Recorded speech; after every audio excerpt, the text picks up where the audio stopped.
नमस्कार साथियों, स्वागत करते हैं आईएएस पीसीएस वॉरियर्स में। 71वीं बीपीएससी जो लोग मेंस देके आए हैं अप्रैल में, जो 25 से 29 अप्रैल के बीच में हुआ था, और उनका पेपर एनालिसिस जो है हमको समय मिला नहीं। तो बहुत लोगों का जो वीडियो मैंने कल पोस्ट किया था उसमें उन्होंने कमेंट किया था और एक दो लोग कॉल भी किए थे कि सर उसका पेपर एनालिसिस आप थोड़ा सा बताइए और उसका एक रेंज बताइए। यहाँ पे हम तो कट ऑफ नहीं कहेंगे, लेकिन एक मोटा मोटी रेंज बता सकते हैं कि उसके इर्द गिर्द आपके मार्क्स इसमें आएंगे तो आपका रिज़ल्ट आसानी से हो सकता है। ठीक है, रिज़ल्ट कब तक आएगा इसका भी डिस्कस करेंगे। साथ ही साथ जो है GS2 के पेपर जो इसमें है काफ़ी अच्छे लेवल के पूछे गए थे, और ये जो है 72nd बीपीएससी जो मेंस देंगे, अभी तो फ़िलहाल उनका पीटी नहीं हुआ है, लेकिन जो आप मेंस देंगे तो आपको GS पेपर का लेवल आपको उस स्तर का लेके जाना पड़ेगा, और कैसे वैसा स्तर बनेगा उस पर भी हम थोड़ा बहुत डिस्कशन करेंगे। चलिए सेशन को स्टार्ट करते हैं। साथ ही साथ हम जानेंगे कि 70th बीपीएससी का जो है फाइनल रिजल्ट जो है कब तक आने की संभावना है, क्योंकि कई लोगों ने कल भी कमेंट किया था कि 70th पे आप कोई अपडेट नहीं दे रहे हैं। तो कोई अपडेट आता है तभी आदमी अपडेट देता है। ठीक है, तो ये सारी विषयों पर हम डिस्कस करने वाले हैं। जो लोग भी नए होंगे चैनल को सब्सक्राइब करके चैनल से जुड़ जाइएगा। टेलीग्राम ग्रुप का लिंक होगा डिस्क्रिप्शन में, उसे ज्वाइन करिएगा। तो सबसे पहले हम 71वीं की बात करते हैं कि 71 का जो है पेपर एनालिसिस अगर किया जाए, और अंतिम में हम 70 बीपीएससी की बात कर लेंगे। ठीक है, तो उसमें आपने एक चीज़ देखा कि जो 3 सेक्शन होते हैं GS1 की, सबसे पहले हम बात कर लेते हैं।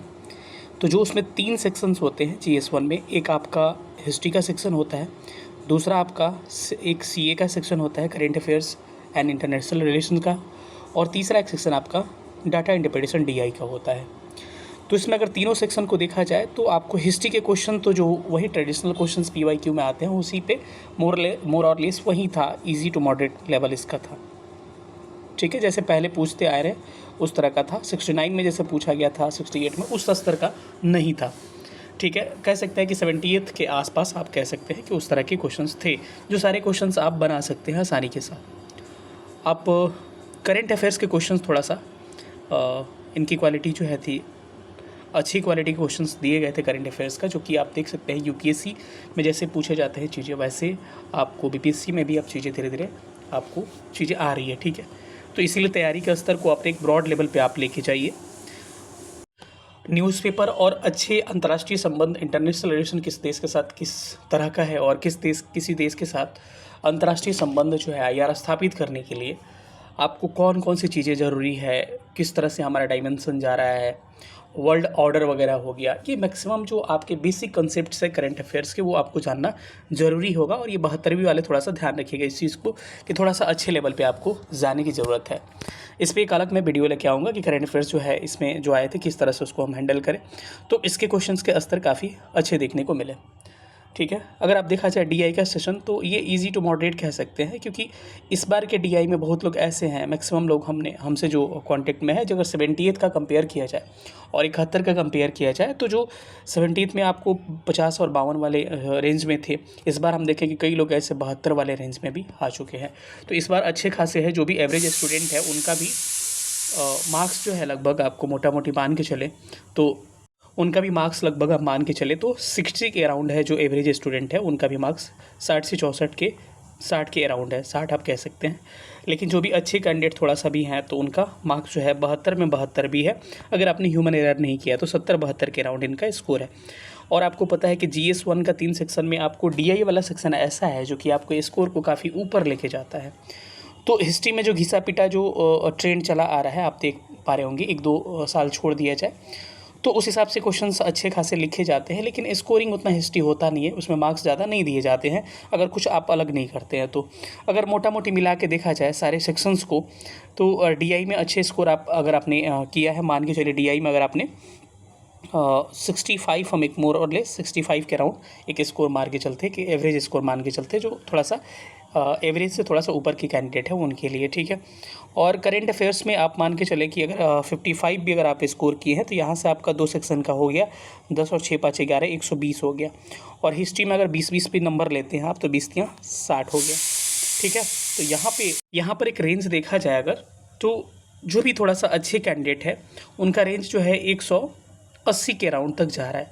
लेकिन एक मोटा मोटी GS1 के लिए एक अच्छा हम कह सकते हैं कि गुड स्कोर जो कहा जाता है, जैसे कि मान के चले अगर आप मान के चले 60 नंबर आपने करेंट अफेयर्स में भी किया है नॉर्मली, DI सेक्शन में किया है, हिस्ट्री में भी 60 ही नंबर हम मान के चलते हैं।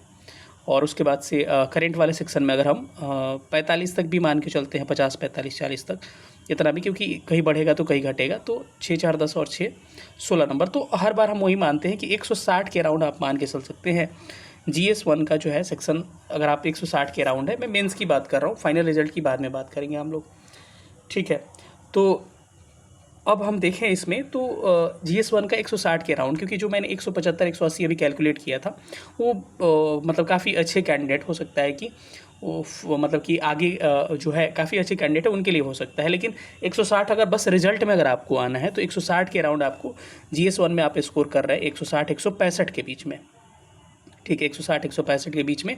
तो मेंस के रिजल्ट में आप आ सकते हैं। आपने देखा होगा कि आप 66वीं देख लीजिए, 67वीं देख लीजिए, जिन्होंने 160, 65 तक किया है स्कोर, वो रिजल्ट लिस्ट में मेंस में आते हैं। बाकी आगे की प्रक्रिया की बात आगे है, ठीक है। लेकिन एक बात का ध्यान रखना है कि अगर GS1 में अगर 160, 65 कर रहे हैं तो आपको GS2 में भी थोड़ा सा ठीक ठाक स्कोर करना पड़ेगा। ठीक ठाक की मैं बात कर रहा हूँ, क्योंकि यहाँ पर अगर 175, 180 कर ले, ये बैलेंस बन जाता है। अगर आपने 175, 80 यहाँ पर किया है और उधर GS1 में 120 के अराउंड चलेगा, तब भी रिजल्ट हो जाएगा, क्योंकि आपने इधर 10-20 नंबर ऑलरेडी ज़्यादा कर लिया है। GS2 का देखा जाए तो पेपर काफ़ी अच्छा था और UPSC ट्रेंड और UPPCS का ट्रेंड पे जा रहा है, BPSC भी। तो अगर देखा जाए कि एक एवरेज मार्किंग आप मान के चल सकते हैं, क्योंकि 70 का तो रिजल्ट आया नहीं है, तो पता नहीं है कि कैसे इसका मार्किंग किया गया है। तो रिजल्ट और कॉपी इवेलुएटेड जब आएगा फाइनल, तब पता चलेगा कि कैसे मार्किंग किया गया, तो उस हिसाब से हम आगे बात कर सकते हैं। लेकिन फिर भी एक मोटा मोटी मार्क्स मान के चले तो 130 के अराउंड हम मान सकते हैं कि 130 जो है एक ठीक ठाक स्कोर कहा जा सकता है GS2 के लिए, ठीक है। तो इस हिसाब से देखा जाए तो 160 आप वहाँ पे मानते हैं, 130 यहाँ पर मान लेते हैं। 2 सब्जेक्ट में आपके 9 और 290 मार्क्स, आपको 290 मार्क्स यहाँ हो गए। और ऐसे में आप मान के चल सकते हैं 170 के अराउंड ऐसे में मान के चल सकते हैं, 160 मान के चलिए, तो 9, 6, 15 और 3, 1, 4। तो यहाँ देखिए हम टोटल अगर एनालिसिस किया जाए तो अगर मोटा मोटी हमने क्या कहा कि GS1 में अगर आप 160, 165 के अराउंड अगर आपने स्कोर किया है, ऐसे तो पता चलेगा नहीं अभी। GS2 में मान के चले 130 के अराउंड काफ़ी अच्छा स्कोर कहा जाएगा इस बार पेपर के हिसाब से। अब मार्किंग के भी डिपेंड करता है, अगर लूज़ मार्किंग हुआ तो हो सकता है 150 भी आ जाए, 160 भी आ जाए, वो अलग बात है। ऐसे का पेपर भी जो है देखा जाए तो इजी टू मॉडरेट ही हर बार जैसे आता है उसी तरह का लगभग था। तो उस हिसाब से देखा जाए तो ऐसे में भी 160 का अगर एक एवरेज रेंज लेके चलते हैं तो आपको टोटल जो है आपको इसमें मैंने जो कैलकुलेशन किया था 0, 6, 3, 9 और 6, 15 और यहाँ से 450 मार्क्स, ठीक है।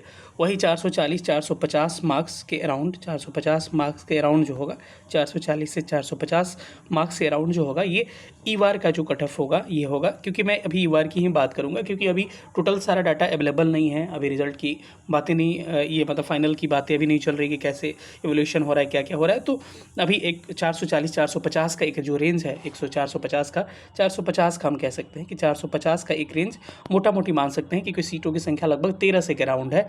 1300 के अराउंड सीटों में 450 मार्क्स आपके, अगर इस के हिसाब से अगर आपने स्कोर किया है आपने कैलकुलेशन, तो GS1 का आसानी से आप कर सकते हैं, 10 नंबर 20 नंबर ऊपर नीचे। GS2 का भी आपको अगर क्वेश्चन अटेम्प्ट किए हैं ठीक से तो पता चल जाएगा, और इसे का भी पता चल ही जाता है मोटा मोटी, अगर ठीक ठाक आपने लिखा है तो अगर 450 के अराउंड आप स्कोर कर रहे हैं तो मान के चलिए कि आपका मेंस का रिजल्ट जो है निश्चित तौर पे हो जाएगा। क्योंकि हम केवल यहाँ पे EVAR की बात करेंगे, कैटेगरी की बात नहीं करेंगे। एक अलग वीडियोज़ हो सकते हैं बाद में चल के जब रिजल्ट आने वाला होगा, जिसमें डिफरेंट कैटेगरी के क्या होंगे मार्क्स आपको बताया जाएगा, ठीक है। तो वो एक अलग हो गया। फिर भी एक मोटा मोटी मैं बता दूँ तो अगर 450 यहाँ पर अगर आप EVAR की बात करते हैं तो इसी में मान के चलिए कि 20 नंबर के आसपास आप माइनस कर दीजिए, तो किसका हो जाएगा मार्क्स आपका, 20 नंबर के आसपास माइनस करिएगा तो आपका BC का हो जाएगा। तो आप वही 200, 430 के अराउंड आप BC का मान सकते हैं, और BC इक्विवेलेंट टू आप EWS मान सकते हैं। यहाँ पर मैं एक मोटा मोटी आइडिया दे रहा हूँ, ठीक है। साथ ही साथ अगर EBC की बात करें तो इसमें 10 नंबर और घटा लीजिए, इसमें 10 नंबर और कम से कम माइनस कर लीजिए, 420 के राउंड हो जाएगा। बाकी ST SC वगैरह बहुत सारे कैटेगरी है, तो मोटा मोटी मैं एक बार बता दिया। एक बार अलग जो होगा एक वीडियो में, अगर आपका डिमांड रहा कमेंट करिएगा कि कैटेगरी वाइज सर अलग बता दीजिए, तो मैं उस पर निश्चित तौर पर एक लिस्टिंग करके प्रॉपर वे में इवन की फ्रीडम फाइटर से लेके जितने भी डिसेबल कैंडिडेट है उनका हो गया, ST SC हो गया, फीमेल में जितने कैटेगरीज आते हैं सारे सारे को हम एक अलग से वीडियो बना के कर देंगे। आज का ये वीडियो था केवल एक मोटा मोटी आपको आइडिया देने के लिए, ठीक है। तो ये सारे सेक्शंस हो गए। दूसरा हम सेक्शन बात करते हैं कि 72 बीपीएससी जो भी देने वाले हैं, तो थोड़ा सा करंट अफेयर्स वाला सेक्शन को आपको ठीक से करना होगा। साथ ही आप GS2 के जो सेक्शन है, जिस तरह से पूछेगा, एक बार पेपर देखिए, उसमें आपको NCERT की ज़रूरत है, गहन समझ की ज़रूरत है, और कैसे आएगा इस पर अलग वीडियो एक हम लाएंगे, उसमें आपको पता चल जाएगा, ठीक है। तो इतनी बातें हमने कही। अब हम बात करते हैं 70th बीपीएससी का अपडेट जो है फाइनल रिजल्ट का। तो देखिए, आपको कहने के लिए बहुत सारी बातें कही जा सकती है खुश करने के लिए, लेकिन जो सच है मैं उसकी बात कर रहा हूँ कि आपका जो रिजल्ट है ना, मिड जून के अराउंड आपको रिजल्ट आपको देखने को मिलेगा। मतलब वही 10 से 15 जून के अराउंड आपको रिजल्ट देखने को मिल सकता है, कि मतलब जून में ही आपको 1 जून से 15 जून के बीच में रिजल्ट देखने को मिलेगा, जिसमें मैक्सिमम संभावना है कि 10 से 15 जून के बीच में आपको रिजल्ट देखने को मिल सकता है, ठीक है। और अभी बात कर रहे हैं ना कि 71वीं का रिजल्ट, वो मैं भूल गया। 71वीं का रिजल्ट जो है, आयोग का कहना है कि 71वीं का रिजल्ट जो है अगस्त में हम क्या करेंगे, पब्लिश कर देंगे, क्योंकि आपको पता है कि इसकी प्रक्रिया जो है, इसको थोड़ा सा फास्ट करना है, और ये जो है सामान्य प्रशासन विभाग का सरकार का अनुदेश है। तो हो सकता है कि इस अनुदेश को माना जाएगा, और मेंस का रिजल्ट जो है लगभग मान के चलिए अप्रैल में हुआ ना, तो मई, जून, जुलाई, अगस्त 4 मंथ में देने की बात कर रहे हैं। आज तक तो 4 मंथ में जल्दी दिया नहीं जाता है, लेकिन बात कर रहे हैं, और सरकार का आदेश होगा अगर, तो किसी भी तरह से ये करना पड़ेगा।